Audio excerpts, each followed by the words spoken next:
रावेरमध्ये रक्षा खडसे आणि रोहिणी खडसे म्हणजे नणंद भावजाई यांच्यात लोकसभेची लढत होऊ द्या असं शरद पवारांना सांगितलं होतं।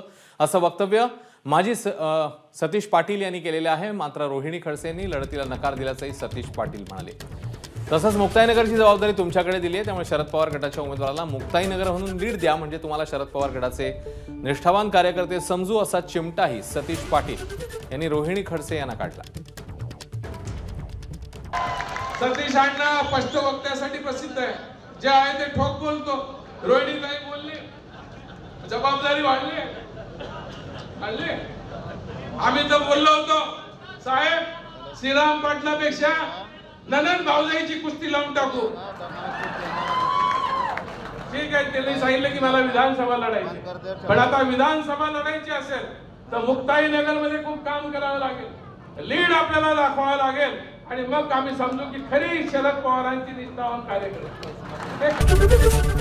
एबीपी माझा, उघडा डोळे बघा नीट।